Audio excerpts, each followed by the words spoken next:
Welcome back, guys. We are going to go ahead and work on the spear itself now.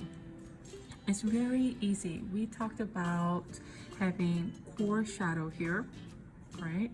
And then cast shadow, which is pretty easy, highlight, and everything else is pretty much mid-tone except for the reflective light happening here. I like to just shade the whole thing and give a quick crosshatch for the whole thing. Now make sure your lines are tight, straight, and compact, because we don't want to have any kind of negative spaces. Just because it's highlight doesn't mean it's blank. I really don't want you to leave it blank. And if it gets too dark, we can always make it lighter by using our kneaded eraser.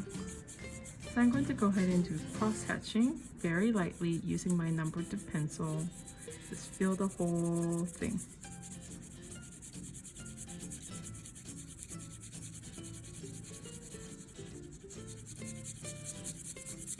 Very good. I think I'm feeling pretty good about this.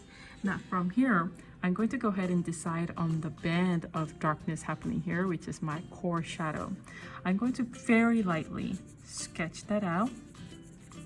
And I don't want you to just have one line. I want you to go ahead and create very light line several times for you to outline that core shadow.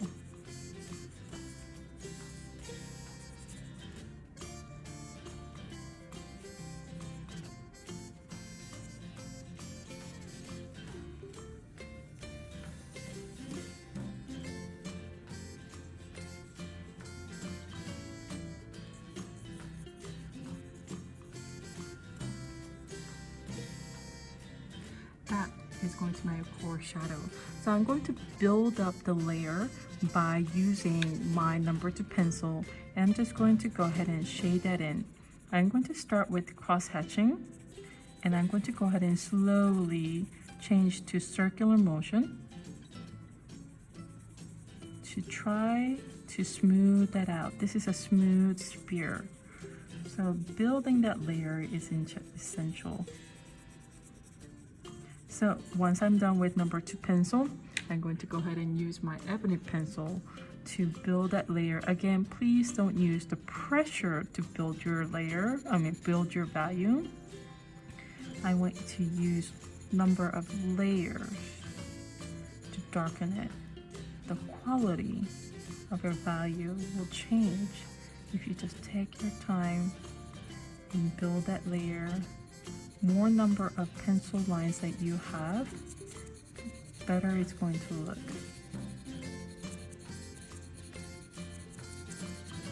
Just a band of darkness happening right here.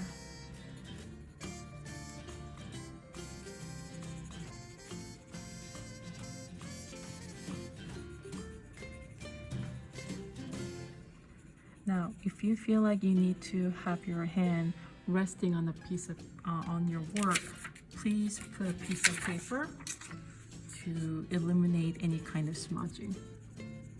Now, what I'm going to do, I notice right here it appears darker because it's against this background. It's contrasted. So I'm going to go ahead and use my number 2 pencil to outline that a bit better.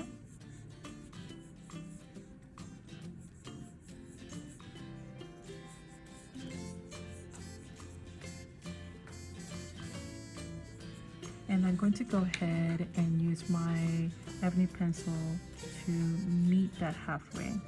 We want it to be gradient, meaning slowly changing, slowly fading, right? Actually, I think I'm going to use number 2 pencil for this. I want it slowly fading, which means getting lighter this way, getting lighter that way, getting a halfway point.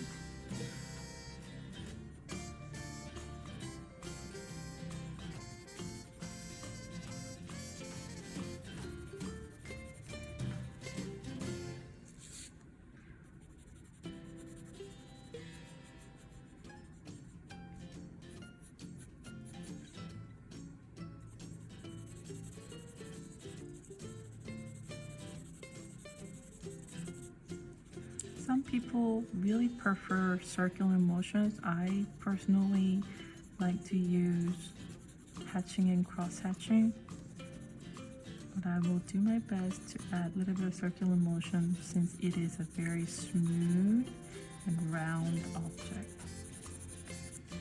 Now we will go back with Ebonite pencil. So you're not going to achieve the darkness right away. Take your time. It's always easy to go darker, but very difficult to go lighter in shade. So take your time, build that up.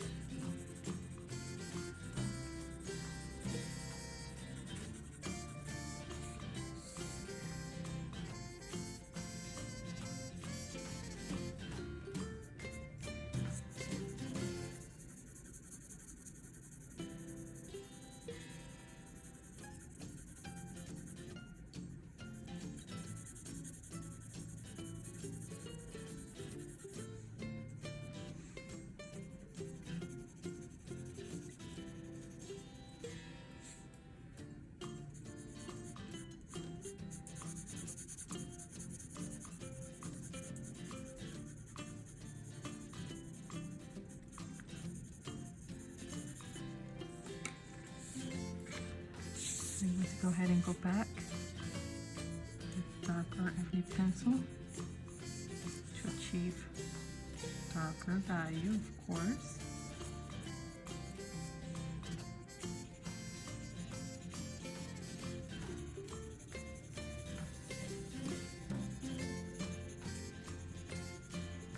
I'm really working on the mid-tone,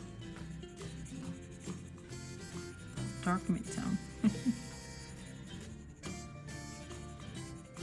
Take your time.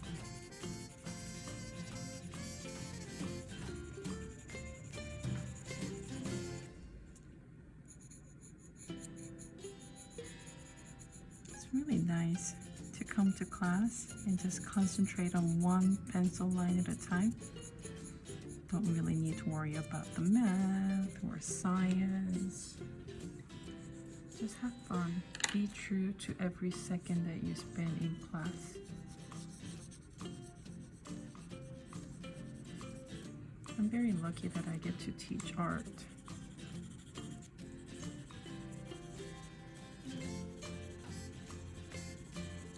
Now we are working on the reflected light, therefore I'm switching to number 2 pencil here, but really focused on gradient, making sure there are no rough edges.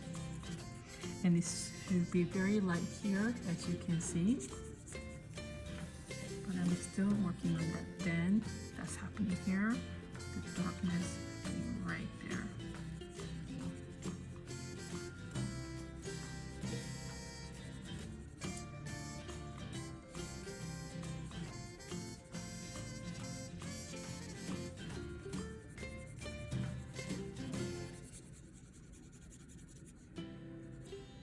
I see a little bit of darkness happening here, so I'm going to go ahead and it's pretty dramatic.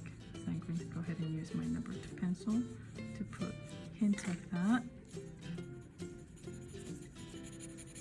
And I'm really going to go ahead and darken my core shadow one more time, right there. I have to be honest, I did put a little bit of force right there.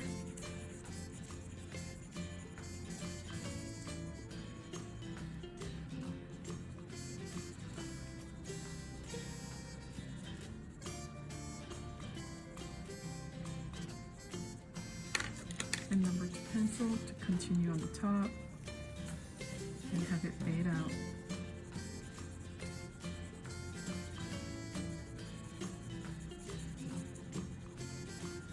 Okay, now the next part is for you to have a gradient in this direction so that we can eliminate this area, leaving it for highlight. Now, I'm only going to use number 2 pencil for this one. It's really not that hard. I'm going to start from the edge, and the outside is already dark, so no matter how much number 2 pencil I shade, it shouldn't really impact it. So I'm going to go ahead and go inwards and let go of my pencil.